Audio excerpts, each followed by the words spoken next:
जब इन कंपनियों को ये कहा जाता है कि इंजन भारत में बनाओ, तो वो कहते हैं वो नहीं बनाएंगे, क्योंकि वो बनाएंगे तो रोजगार भारत के लोगों को मिलेगा, उनको रोजगार अपने देश के लोगों को देना है। तो जैसे मोटरसाइकिल वगैरह का इंजन सीधे इंपोर्ट करके आता है, इसी तरह से बड़ी बड़ी कारों के इंजन विदेशों से सीधे इंपोर्ट होके आते हैं, ट्रकों के इंजन सीधे इंपोर्ट होके आते हैं, बसों के इंजन इंपोर्ट होके आते हैं। भारत में तो सिर्फ फिट करके उसको बेचना शुरू कर देते हैं। तो टेक्नोलॉजी में कुछ 10% हिस्सा है जहाँ पर वो कोलैबोरेशन में काम करते हैं, लेकिन वहाँ भी वो टेक्नोलॉजी ट्रांसफ़र नहीं करते हैं, अपने देश से बनी बनाई मशीनें लाकर भारत में फिट करके बेचते। और एक हिस्सा है भारत का जो सबसे महत्व का हिस्सा है, जिसको हाईटेक कहा जाता है, उच्च तकनीकी कहा जाता है, उसमें कभी कोई विदेशी कंपनी इस देश में नहीं आती।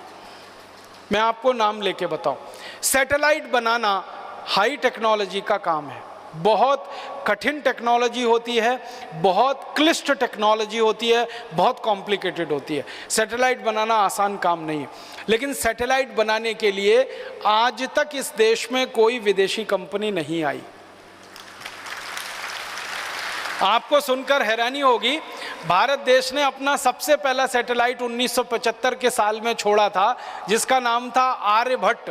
तो आर्यभट्ट 1975 में हमने अंतरिक्ष में छोड़ा, और उसके बाद हमारे 20 सैटेलाइट अंतरिक्ष में गए हैं, और अभी लेटेस्ट हम तो दूसरे देशों के सैटेलाइट भी अंतरिक्ष में छोड़ने लगे हैं। इतनी तकनीकी का विकास इस देश में हुआ है, ये संपूर्ण स्वदेशी पद्धति से हुआ है, स्वदेशी के सिद्धांत पर हुआ है और स्वदेशी आंदोलन की भावना के आधार पर हुआ है। इसमें वैज्ञानिकों ने काम किया है वो स्वदेशी, इसमें जो तकनीकी इस्तेमाल हुई है वो स्वदेशी, इसमें जो कच्चा माल इस्तेमाल हुआ है वो स्वदेशी, इसमें जो टेक्नीशियन लगे हैं, जो मैकेनिक लोग लगे हैं, वो सब स्वदेशी। इनको छोड़ने के लिए अंतरिक्ष में जो काम हुआ है वो भी हमारी प्रयोगशालाएं स्वदेशी, इनके नियंत्रण का काम होता है वो भी प्रयोगशालाएं स्वदेशी। तो ये सारा कुछ स्वदेशी के सिद्धांत पर आधारित है सैटेलाइट के क्षेत्र में हमारा काम। और आपको मालूम है, अब सैटेलाइट छोड़ने के क्षेत्र में भारत अमेरिका, चीन, फ्रांस, ब्रिटेन के बाद 5वें नंबर का देश हो गया है। एक ज़माने में ये देश हमको चिढ़ाया करते थे कि भारत का सैटेलाइट अपने देश में से छोड़ने की अनुमति नहीं देते थे। बहुत बार ऐसा होता था कि हम सैटेलाइट बनाते थे, दूसरे देशों से छोड़ने के लिए जाते थे, लेकिन वो नहीं मानते थे। अब तो हमने अपने देश में ऐसे स्टेशन विकसित किए हैं। श्री हरिकोटा ऐसा ही इस देश का बड़ा विशेष केंद्र है, जहाँ से हम अंतरिक्ष में रॉकेट छोड़ते हैं, सैटेलाइट लेके जाते हैं, और दूसरे देशों के सैटेलाइट भी हमारे रॉकेट लॉन्चर से हम छोड़कर आते हैं। इतनी तरक्की और इतना विकास इस देश में हुआ पिछले 30 वर्ष में, तो सिर्फ स्वदेशी की ताकत और स्वदेशी के सिद्धांत पर हुआ है। एक और उदाहरण देता हूं, मिसाइल बनाने की जो टेक्नोलॉजी है ये संपूर्ण स्वदेशी है, भारत में विकसित हुई है।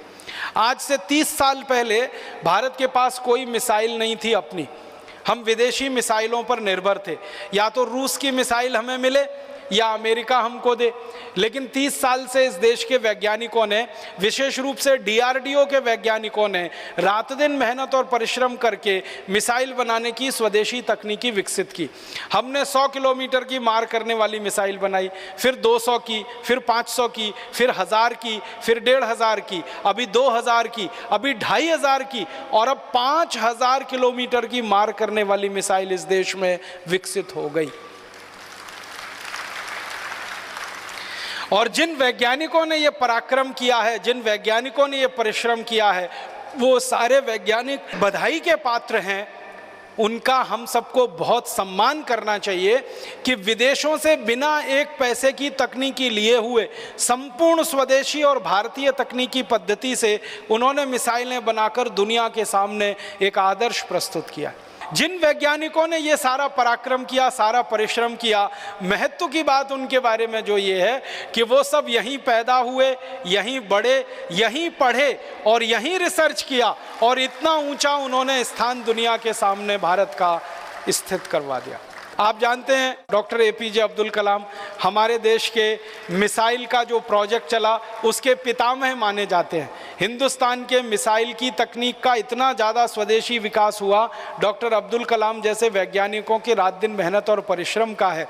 और एक तीसरा उदाहरण देता हूँ, आज से 50 साल पहले तक सारी दुनिया भारत का नाम लेके चिढ़ाती थी कि भारत के पास कोई परमाणु बम नहीं और परमाणु बम हो भी नहीं सकता है। भारत के एक वैज्ञानिक को ये बात तीर की तरह से चुभती थी, उनका नाम था डॉक्टर भाभा, होमी जहांगीर भाभा। उनको ये तीर की तरह से चुभती थी कि भारत क्यों नहीं परमाणु बम बना सकता, दुनिया के वैज्ञानिक कर सकते हैं तो हम क्यों नहीं ये काम कर सकते। और उन्होंने सपना देखा और उनके सपने में दूसरे वैज्ञानिक एक एक करके शामिल हुए और वो वैज्ञानिकों के परिश्रम पराक्रम का कमाल देखो, उनके अभिक्रम का कमाल देखो कि भारत ने सारी दुनिया के सामने सिद्ध कर दिया कि हम परमाणु बम भी बना सकते हैं और ज़रूरत पड़ने पर उसका परीक्षण भी कर सकते हैं। और परीक्षण हमने कर दिया। आप जानते हैं सबसे पहला परीक्षण 1974 में किया श्रीमती गांधी के समय में, और उसके बाद 3 परीक्षण उसके बाद हमने किए और हमने ये परमाणु परीक्षण करके सिद्ध कर दिया कि अमेरिका या फिर फ्रांस या तो फिर ब्रिटेन या तो फिर रूस या तो फिर चीन जैसे देशों के पास जो परमाणु हथियार हो सकते हैं वो भारत के देश के पास भी परमाणु हथियार हो सकते हैं। और परमाणु हथियार हैं हमारे पास, ये वैज्ञानिकों ने बनाकर दुनिया के सामने सिद्ध किया। इतना ही नहीं, उन परमाणु हथियारों को हम मिसाइलों पर लगाकर अंतरिक्ष में लेके जा सकते हैं और ज़रूरत पड़ने पर उनका अंतरिक्ष में उपयोग कर सकते हैं। ये सिद्धि भी हमारे वैज्ञानिकों ने अभी हासिल कर ली है और ये भी संपूर्ण स्वदेशी की ताकत पर हुआ है, संपूर्ण स्वदेशी के आग्रह पर हुआ है। और अब तो आपको एक खुशी की बात बताता हूँ, अभी तक भारत के बारे में थोड़े दिनों से ये बात चल रही थी कि भारत के पास परमाणु बम है, बहुत अच्छा है, भारत अपने परमाणु बम का उपयोग अंतरिक्ष में कर सकता है, इसकी क्षमता का अंदाज़ा भी दुनिया के देशों को लगा। लेकिन कुछ 10 साल से भारत के बारे में दुनिया के देश ये कहा करते थे कि पानी के अंदर परमाणु बम का इस्तेमाल कर सके, भारत की अभी ये क्षमता नहीं विकसित हुई है। लेकिन अभी इसी साल भारत के वैज्ञानिकों ने एक परमाणु पनडुब्बी बना के सारी दुनिया को दिखा दिया कि पानी के अंदर अरिहंत नाम की पनडुब्बी जो इस देश ने बनाई है संपूर्ण स्वदेशी है, 100% स्वदेशी है और वो पानी के अंदर जाकर परमाणु हथियार का हमला कर सकती है, किसी भी दुश्मन को नेस्तनाबूद कर सकती है। दुनिया में ये क्षमता सिर्फ 3 देशों के पास है, या तो अमेरिका के पास है, या तो चाइना के पास है और या तो फ्रांस के पास है। लेकिन अब भारत के पास भी ये क्षमता आ गई है कि पानी के नीचे 100 मील तक नीचे जाकर हमारी पनडुब्बी परमाणु हथियार का उपयोग कर सकती है अगर ज़रूरत पड़े तो पनडुब्बी में परमाणु हथियार लगा के हमें कोई विकास करना पड़ा, या रॉकेट पर परमाणु हथियार लगा के हमें कोई विकास करना पड़ा, या धरती पर परमाणु बमों का विकास करने के लिए परीक्षण करना पड़ा, ये सारी विधा का प्रयोग स्वदेशी वैज्ञानिकों ने किया, स्वदेशी तकनीकी से किया, स्वदेशी आग्रह के आधार पर किया और स्वदेशी गौरव को सारी दुनिया में प्रतिस्थापित किया। ये हाईटेक चीज़ें होती हैं। मिसाइल बनाने का काम, सैटेलाइट बनाने का काम, परमाणु बम बनाने का काम, पनडुब्बी बनाने का काम, जलयान बनाने का काम, जलपोत बनाने का काम, टैंक बनाने का काम, टैंकर बनाने का काम, तोप बनाने का काम, बंदूकें बनाने का काम, राइफल बनाने का काम, गोला बारूद बनाने का काम, ये सब चीज़ें हाईटेक होती हैं और इन सब चीज़ों में हम बहुत आगे बढ़ चुके हैं स्वदेशी के रास्ते पर। और एक चीज़ याद आती है मुझे कि हमने तो स्वदेशी के रास्ते पर चलकर सुपर कंप्यूटर भी बना लिया और सारी दुनिया को दिखा दिया। सीरीज में सुपर कंप्यूटर दुनिया के देशों ने पहली बार देखा बनते हुए, वो भारत में बना और वो सुपर कंप्यूटर बना, फिर उस टीम ने दूसरा बनाया, फिर तीसरा बनाया और अब हिंदुस्तान ने अभी तक 56 से ज़्यादा सुपर कंप्यूटर बनाकर दूसरे देशों को बेच दिए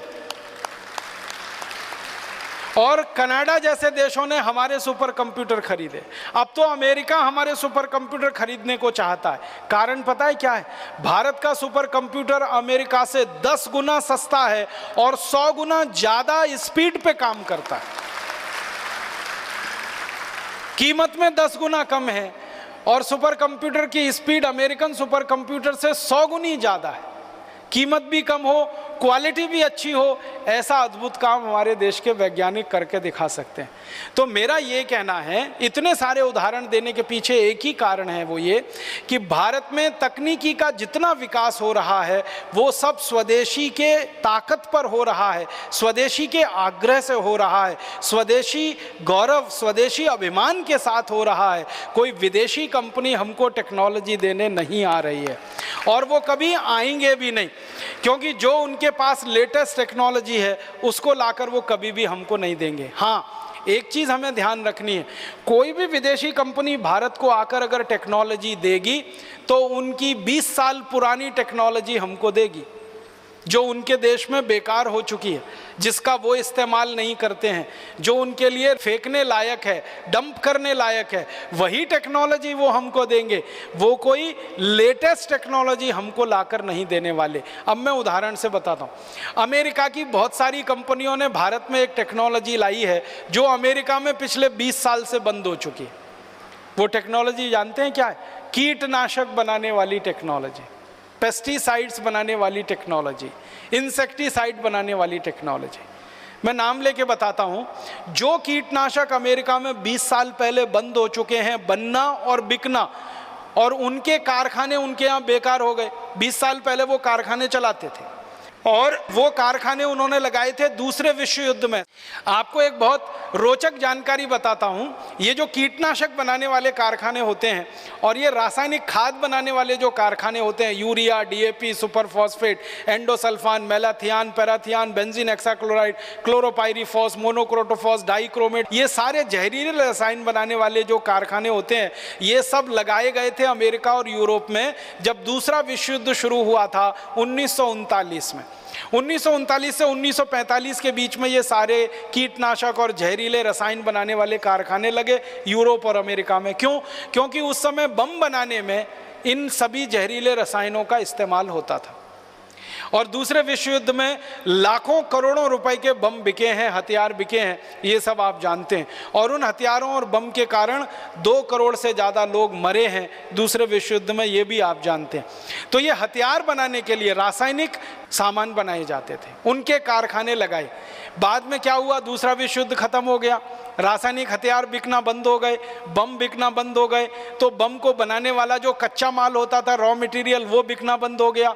तो इन सब देशों ने क्या रास्ता निकाला कि जो कच्चा माल है, उनके पास रॉ मटेरियल है, वो दूसरे देशों में बेचा जाए और दूसरे देशों में उसकी खपत कराई जाए। तो दूसरे देशों में उस कच्चे माल को बेचने के लिए रासायनिक खाद और कीटनाशक बना लिए और धीरे धीरे अपने देश से उन्होंने सारा उत्पादन बंद कर दिया।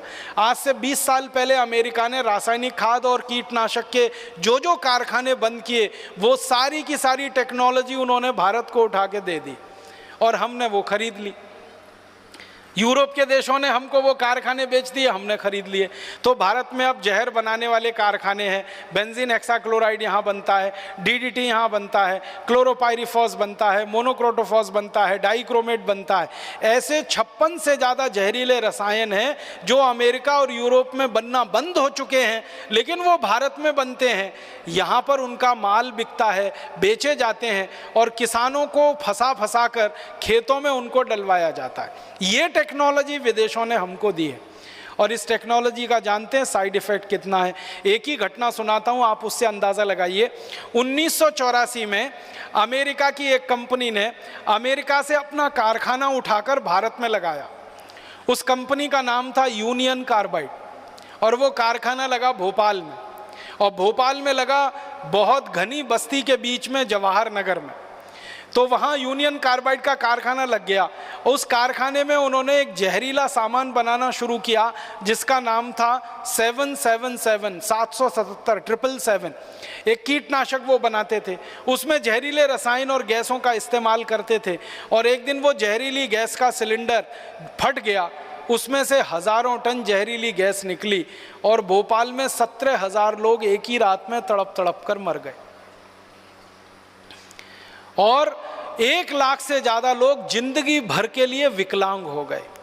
किसी के फेफड़े गल गए, किसी की किडनी खराब हो गई, किसी का लीवर चला गया, किसी की आंखें चली गई, किसी की सुनने की शक्ति चली गई, किसी की प्रोक्रिएशन की ताकत खत्म हो गई, ऐसी विकलांगता में 1 लाख से ज़्यादा लोग, और आने वाली पीढ़ियों पर उसका असर है, क्योंकि अभी तक भोपाल में बच्चे पैदा होते हैं, इस दुर्घटना के बाद वो विकलांग पैदा होते हैं, जबकि इस घटना को 25 साल से ज़्यादा गुजर गए।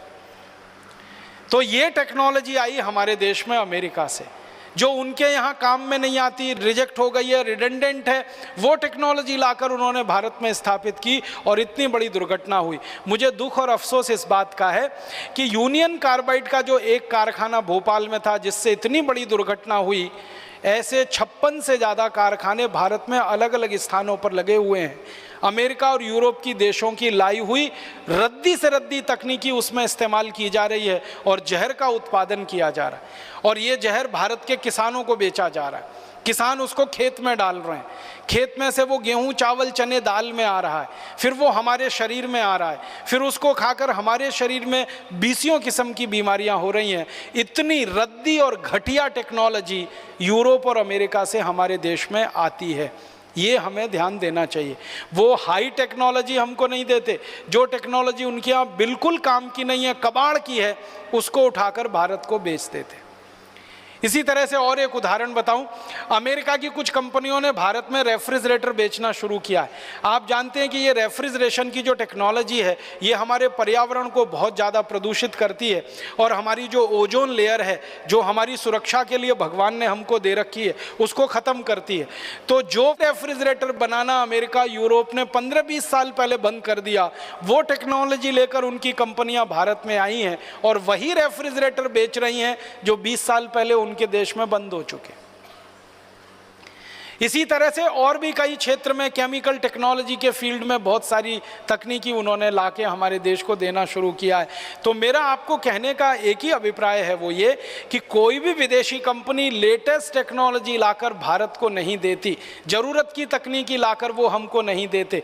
जिस तकनीकी की हमें ज़रूरत है, आवश्यकता है, वो मना कर देते हैं, और जो तकनीकी हमें बिल्कुल नहीं चाहिए, ज़बरदस्ती हमारे सिर पर थोप देते हैं, डाल देते हैं। हम इस घटा टोप में फंस गए हैं। विदेशों से तकनीकी आ रही है, इम्पोर्टेड टेक्नोलॉजी आ रही है, उसमें कुछ खास दम नहीं है। इसलिए आप इस माया मोह से बाहर निकलिए। कोई टेक्नोलॉजी उनके यहाँ से आती नहीं है। जो टेक्नोलॉजी बनाते हैं वो हम बनाते हैं। विकास करना होता है देश का, हम करते हैं, और आगे बढ़ाना होता है तो हम बढ़ाते हैं। विदेशी कंपनियां तो एक ही चीज़ लेके आती हैं, जो रद्दी टेक्नोलॉजी उनके यहाँ चल नहीं सकती उसको लाकर यहाँ फेंक दें, और जो वस्तुएं उनके यहाँ इस्तेमाल नहीं हो सकती उनको लाकर यहाँ पर फेंक दें। अब मैं और एक छोटा सा विषय लेना चाहता हूँ जो बहुत गंभीर है कि विदेशी तकनीकी कैसी है। मैं आपको दवाओं के क्षेत्र में कुछ बताना चाहता हूँ। चिकित्सा के क्षेत्र में, दवाओं के क्षेत्र में अक्सर हमको ये सुनने को मिलता है कि बड़ी बड़ी विदेशी कंपनियां आ रही हैं, बहुत सारी दवाएं बनाकर ला रही हैं, उन दवाओं को भारत में बेचा जा रहा है। हमको ऐसा लगता है कि ये दवाएं बहुत हाई टेक हैं, हाई क्वालिटी हैं।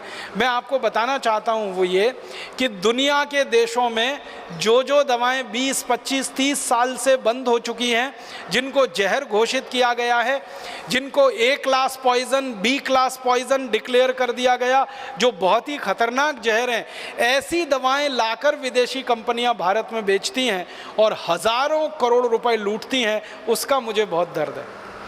मैं 1947 के रिजर्व बैंक ऑफ इंडिया के कुछ रिपोर्ट्स पढ़ रहा था तो पता चला विदेशी कंपनियां मात्र 10 करोड़ की दवाएं बेचती थी इस देश में 1947 में। अब 2009 आ गया तो विदेशी कंपनियों की दवाएं जो उनके वाइट मनी में है, उनकी बैलेंस शीट में है, और उन्होंने जो अपने आंकड़े दिए हैं वो 70,000 करोड़ के हैं। माने 70,000 करोड़ की दवाएं आज वो भारत में बेच रहे हैं, और इनमें से अधिकांश दवाएं ऐसी हैं जिनकी हमें ज़रूरत ही नहीं है। मैं आपको भारत देश के एक जस्टिस हाथी हुआ करते थे, उन्होंने एक कमीशन की रिपोर्ट बनाई थी जिसको जस्टिस हाथी कमीशन रिपोर्ट कहते हैं। उस रिपोर्ट के कुछ आंकड़े बताता हूँ। उन्होंने बताया हिंदुस्तान के सारे बड़े बड़े डॉक्टर और वैज्ञानिकों की और भारत के कुछ विधि विशेषज्ञों की, कानून के जानकारों की एक समिति बनी थी। उस समिति ने अपनी रिपोर्ट दी जिसके अध्यक्ष थे जस्टिस हाथी। उन्होंने बताया कि भारत में जितनी बीमारियाँ हैं उन सारी बीमारियों को ठीक करने के लिए एलोपैथी की मात्र 117 दवाओं की ज़रूरत है, मात्र 117। लेकिन मुझे दुख है ये कहते हुए कि हमारे देश में इस समय एलोपैथी की 84,000 दवाएं बिक रही हैं। ज़रूरत सिर्फ 117 दवाओं की है। कितना बड़ा अत्याचार और अन्याय इस देश पर हो रहा है। वर्ल्ड हेल्थ ऑर्गेनाइजेशन के बारे में भी बात करता हूं। WHO कहता है कि भारत की सभी बीमारियों का इलाज करने के लिए 250 अधिक से अधिक दवाओं की ज़रूरत है।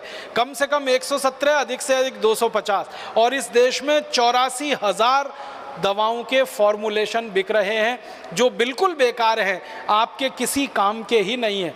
आपको मालूम ही नहीं है कि जो दवा आप खा रहे हैं किसी डॉक्टर के प्रेस्क्रिप्शन पर लिखी हुई, वो दवा आपके काम ही नहीं आने वाली है।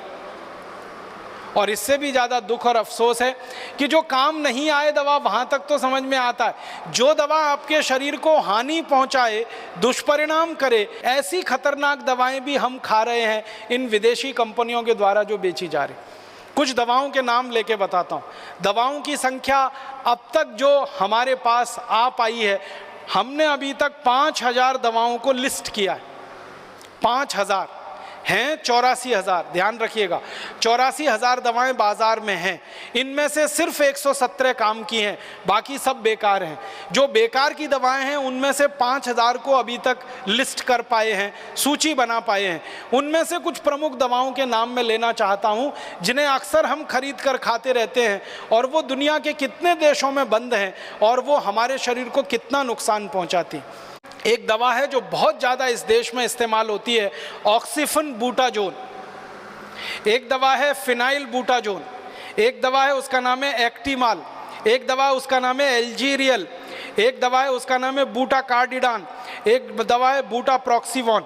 ये 7 दवाएं हैं जो ब्रिटेन में, पश्चिमी जर्मनी में, फ्रांस में, इटली में, फिनलैंड में, अमेरिका में, ऑस्ट्रेलिया में, न्यूजीलैंड में, मलेशिया में, इजराइल में, जॉर्डन में और हमारे पड़ोसी बांग्लादेश में भी बंद है।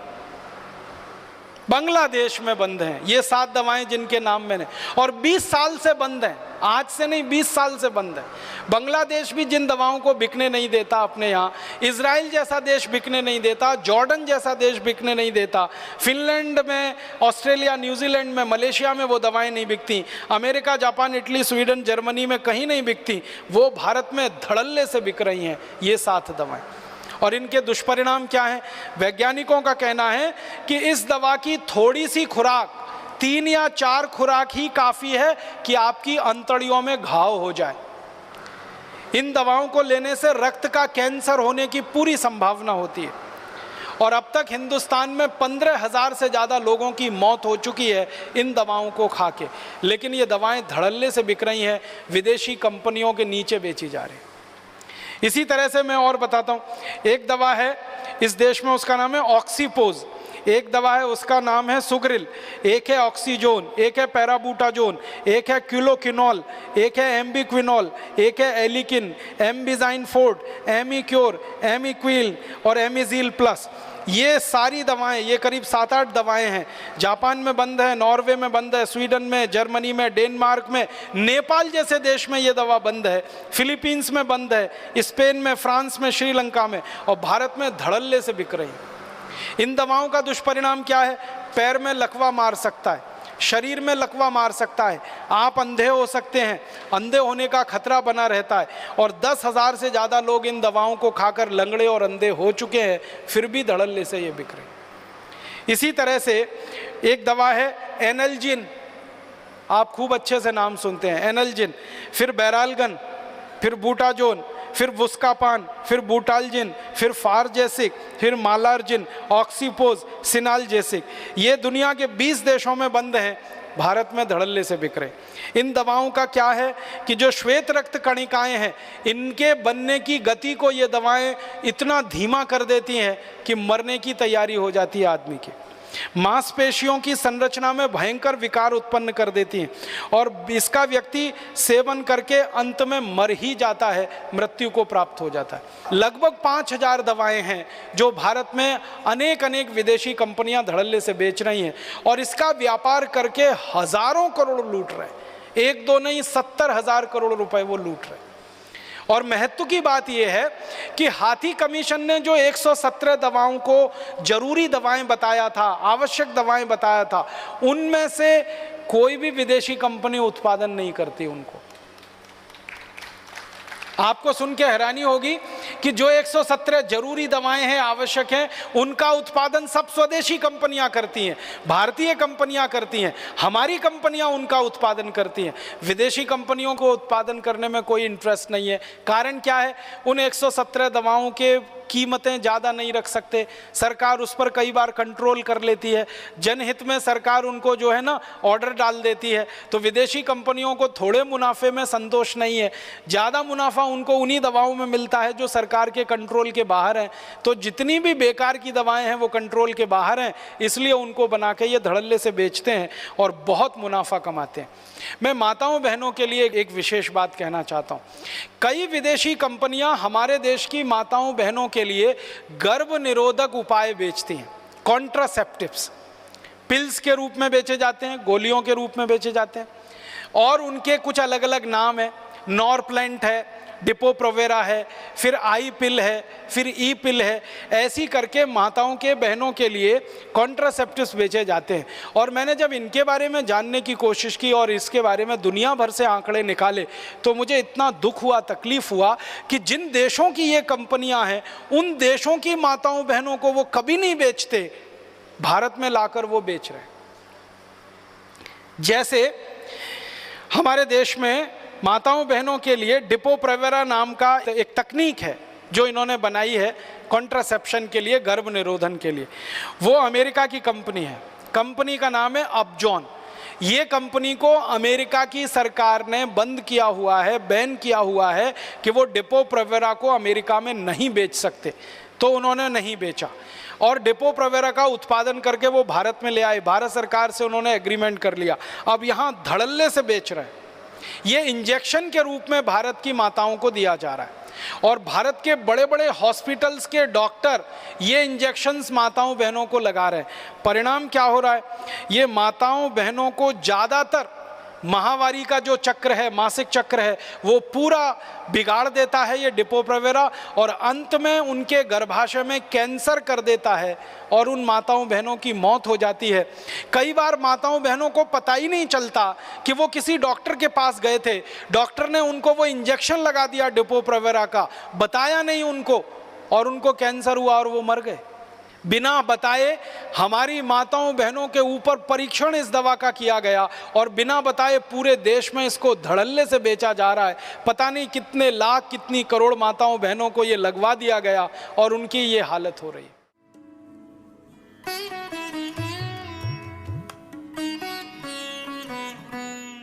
हमारे देश में एक कॉन्ट्रासेप्शन के लिए नेट इन नाम की एक उन्होंने टेक्नोलॉजी लाई है।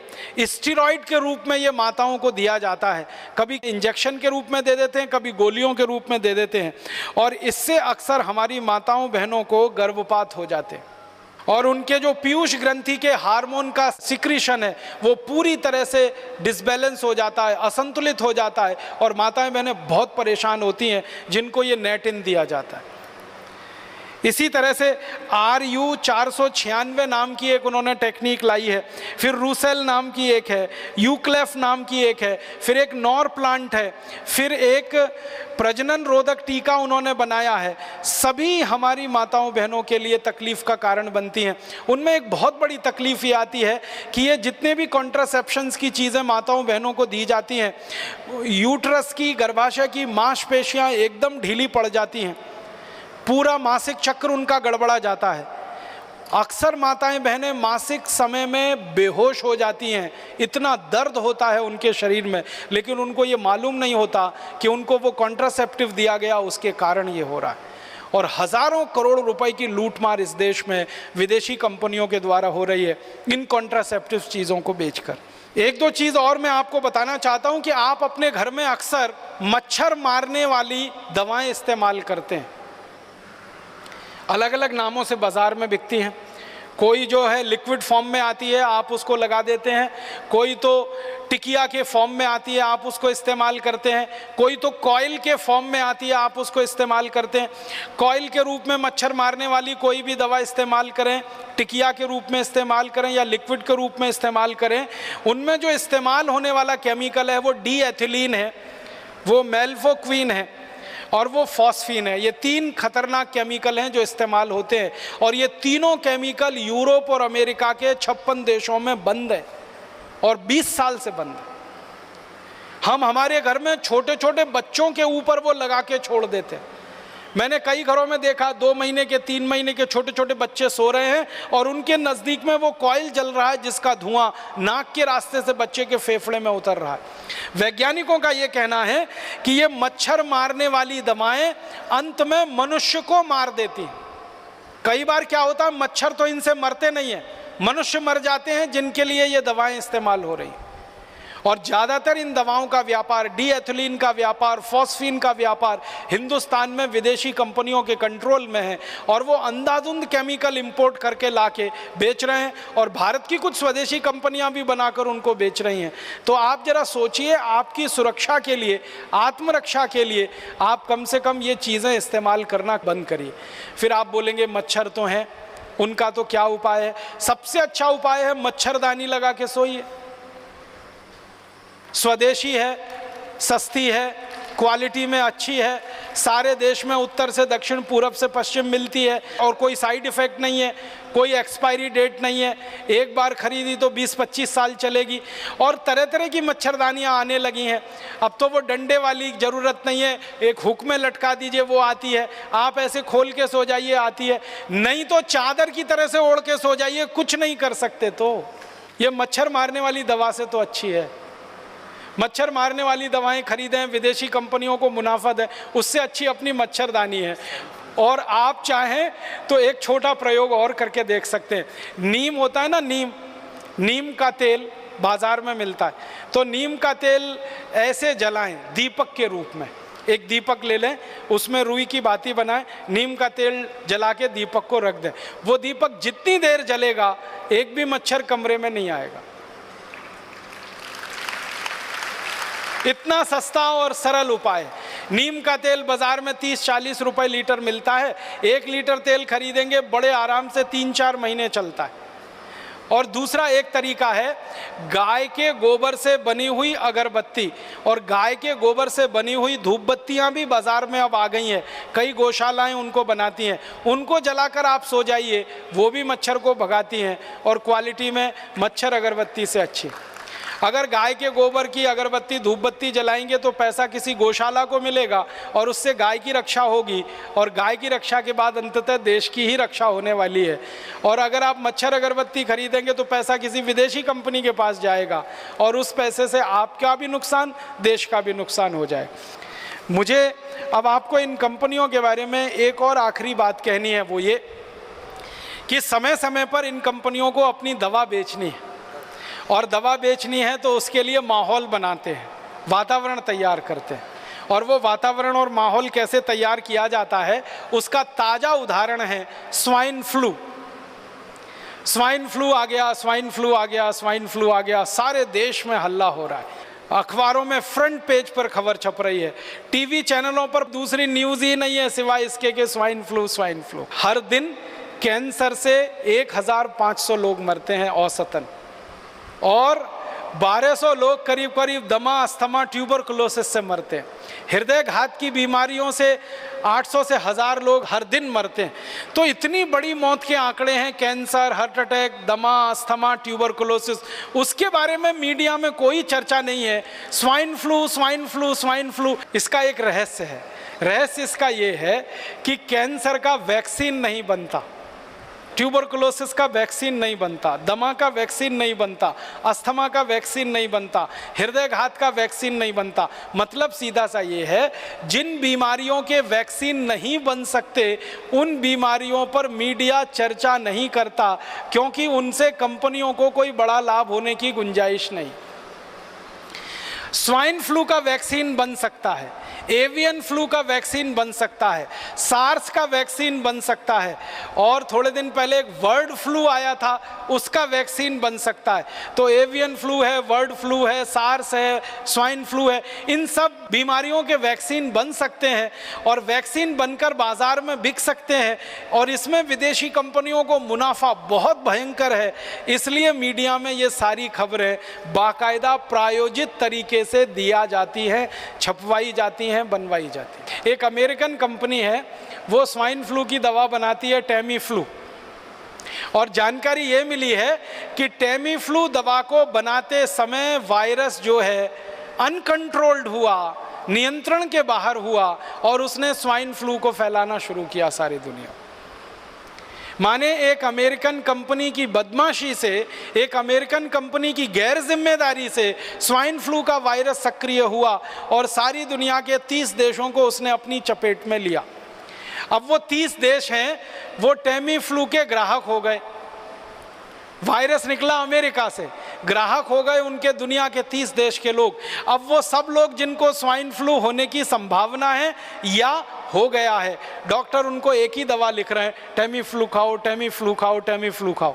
जो विद्वान डॉक्टर हैं और जो इन कंपनियों के चक्कर में नहीं फंसते हैं, ऐसे भी कई डॉक्टर हैं, वो बता रहे हैं कि टेमी फ्लू बिल्कुल मत खाओ, क्योंकि आपने टेमी फ्लू खाया तो ये स्वाइन फ्लू का जो वायरस है ये स्ट्रक्चर बदलने में माहिर है, तुरंत नया स्ट्रक्चर ले सकता है और वो नए स्ट्रक्चर में रेजिस्टेंस आ सकता है, फिर कितना भी टेमी फ्लू खाना ठीक ही नहीं होने वाले। तो ऐसा पूरे देश में आतंक और माहौल फैला दिया।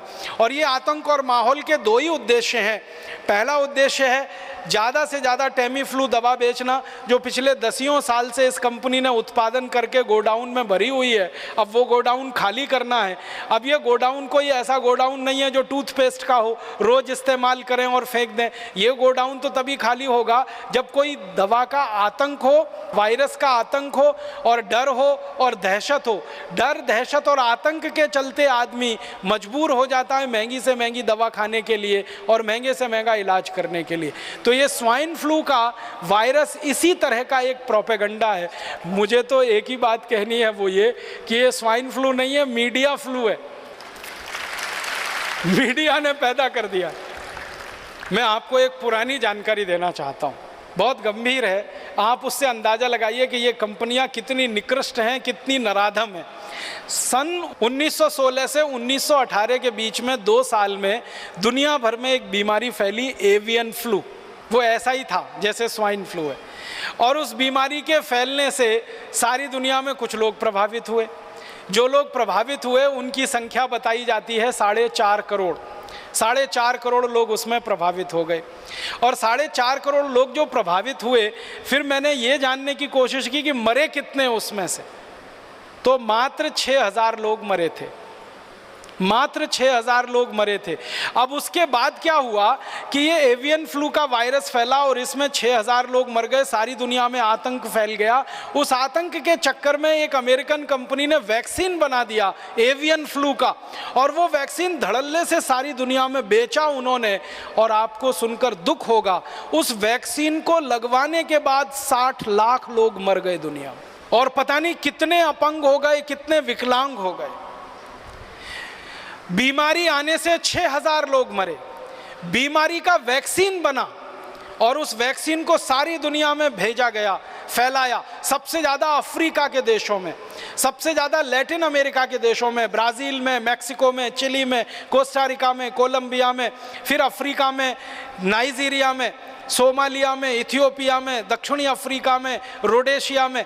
तो अफ्रीका, लैटिन अमेरिका और भारत में भी हुआ था। उसका वैक्सीन का अंधाधुंध प्रचार हुआ, अंधाधुंध बिक्री हुई। 60 लाख लोग वैक्सीन लगने के बाद मर गए। उसका क्या? एवियन फ्लू में तो 6,000 लोग मरे, वैक्सीन लगने के बाद इतने। माने वैक्सीन कितने खतरनाक हो सकते हैं उसका ये अंदाज़ा आप लगाइए। अब एवियन फ्लू का वैक्सीन आया और इतने लाख लोग मर गए। अब स्वाइन फ्लू का वैक्सीन आने वाला है और वो वैक्सीन हिंदुस्तानी और दुनिया भर के लोगों को धड़ाधड़ लगाया जाएगा। क्यों? क्योंकि स्वाइन फ्लू का वायरस जो फैला है, वायरस से ज़्यादा डर फैला है, आतंक फैला है, दहशत फैली है। तो हर आदमी तैयार बैठा है वो वैक्सीन लगवाने के लिए। और एक व्यक्ति को वैक्सीन लगाने का खर्चा वो बोलते हैं 3,000 रुपये आएगा। अब हिंदुस्तान में ही अगर आप सोच लो कि अगर 10 करोड़ लोग भी प्रभावित होकर वैक्सीन लगवा लें और 3,000 रुपये का एक वैक्सीन आए तो 30,000 करोड़ की बिक्री तो उनकी हिंदुस्तान में हो गई। अफ्रीका में, लैटिन अमेरिका के देशों में अगर हो जाए, हजारों करोड़ का माल बेचेगी एक कंपनी, और इस कंपनी के पास पेटेंट है 20 साल तक, तो कोई दूसरी कंपनी उस वैक्सीन को बना के नहीं बेच सकती 20 साल तक। और इसी कंपनी के पास दवा का भी पेटेंट है 20 साल का, तो टेमीफ्लू दवा को कोई दूसरी कंपनी नहीं बनाकर बेच सकती 20 साल तक। तो 20 साल तक एक ही अमेरिकन कंपनी की मोनोपोली रहेगी और उस मोनोपोली पर हजारों करोड़ रुपए वो लूटेंगे लोगों के दिलो दिमाग में। इसलिए स्वाइन फ्लू का दहशत, आतंक और डर बिठाया जा रहा है। मैं एक आखिरी बात कह के ख़त्म करूंगा कि हम इस बात को याद रखें, इतिहास में हमसे एक गलती हो गई थी। जहांगीर नाम का एक राजा था, उसने एक विदेशी कंपनी को इस देश में लाइसेंस दे दिया था व्यापार करने का। परिणाम ये हुआ कि जिस कंपनी को जहांगीर ने बुलाया था उसी कंपनी ने जहांगीर को गद्दी से उतरवा दिया और वो कंपनी इस देश की मालिक हो गई थी और 250 साल ये देश उसका गुलाम हो गया। उस एक ईस्ट इंडिया कंपनी की गुलामी से आज़ादी पाने के लिए 6,32,781 शहीदों को कुर्बानी देनी पड़ी। भगत सिंह, ऊधम सिंह, चंद्रशेखर, आशफाकुल्ला, राम प्रसाद बिस्मिल, तात्या टोपे, अजीमुल्ला, ऐसे 7,32,781 शहीद कुर्बान हो गए और 4.5 करोड़ से ज़्यादा हिंदुस्तानियों को परोक्ष रूप से कुर्बानी देनी पड़ी, जो अंग्रेज़ों की नीतियों के कारण भूख से मर गए, अकाल से मर गए और अंग्रेज़ों की गोलियां, लाठियां खाकर मर गए, अंग्रेज़ों के अत्याचार से मर गए। बहुत कीमती है ये आज़ादी। एक विदेशी कंपनी के चक्कर में हमने इसको गंवा दिया था। अब दोबारा हम इस आज़ादी को गंवा नहीं सकते, क्योंकि जिस ईस्ट इंडिया कंपनी ने हमको लूटा, सारी दुनिया का कंगाल और भिखारी देश हमको बना दिया। अंग्रेज़ों की ईस्ट इंडिया कंपनी आई नहीं होती तो ये अंग्रेज कहते हैं कि सारी दुनिया का समृद्धशाली देश भारत था, सारी दुनिया का सर्वोच्च शिखर पर बैठा हुआ देश भारत था। एक अंग्रेज, मैकॉले का एक वाक्य पढ़कर सुनाना चाहता हूँ। वो कहता है कि अंग्रेज़ों के आने के पहले, ईस्ट इंडिया कंपनी के आने के पहले के भारत के बारे में वो कह रहा है, I have travelled across the length and breadth of this country India and I have not seen one person who is a beggar, who is a thief. Such wealth I have seen in this country, such high moral values, people of such caliber that I do not think we could ever conquer this country unless we break the very backbone of this country, which is her spiritual and cultural heritage, and therefore I propose that we replace her old and ancient education system, her culture. For the Indians think that all that is foreign is good and greater and that there is own. They will lose their self-esteem, their native culture, and they will become what we want them, a truly dominated nation. ये Macaulay कह रहा है कि भारत में आया, एक भी जगह उसने किसी भिखारी को नहीं देखा, एक भी जगह किसी चोर को नहीं देखा, क्योंकि किसी को भीख मांगने की ज़रूरत नहीं थी, चोरी करने की ज़रूरत नहीं थी। बहुत धन संपन्न देश ये था, बहुत पैसे वाला ये देश था। 33% निर्यात करता था, 27% से ज़्यादा आमदनी सारी दुनिया की हमारे पास थी, 40% से ज़्यादा उत्पादन पूरी दुनिया में हम अकेले करते थे। इतना पैसे वाला समृद्धशाली संपन्न देश था, उस एक ईस्ट इंडिया कंपनी ने कंगाल और भिखारी देश बना दिया। अब 5,000 विदेशी ईस्ट इंडिया कंपनियां आज इस देश में हैं। देश का आने वाला समय कैसा होगा, इस अंदाजे को मन में रखकर आप तैयार होइए, संकल्प करिए और इस देश में फिर से एक बड़ा आंदोलन शुरू करिए, स्वदेशी का, स्वराज्य का, अपने देश की आज़ादी को बचाने का, अपनी स्वतंत्रता को बचाने का, अपने स्वराज्य और स्वतंत्रता को पूर्ण रूप से स्थापित कराने का। और उसी आंदोलन का नाम है भारत स्वाभिमान, उसी अभियान का नाम है भारत स्वाभिमान। तो आप सब भारत स्वाभिमान के सक्रिय सेनानी बने और हमारे सेनापति परम पूजनीय स्वामी जी के निर्देशन में अपनी पूरी जिंदगी की सार्थकता इसी काम में ढूंढें और खोजें कि हम भारत की दोबारा गुलामी आने नहीं देंगे और आधी अधूरी आज़ादी को पूरी आज़ादी में परिवर्तित करेंगे। भूतकाल में जो भारत सोने की चिड़िया था, सारी दुनिया का विश्व गुरु था, भविष्य में भी भारत सोने की चिड़िया और विश्व गुरु बनेगा, ऐसी हमारे मन में दृढ़ संकल्प की भावना हो। ईश्वर हमको इसके लिए ताकत दे, शक्ति दे, संकल्प दे। इस भावना के साथ आभार, धन्यवाद।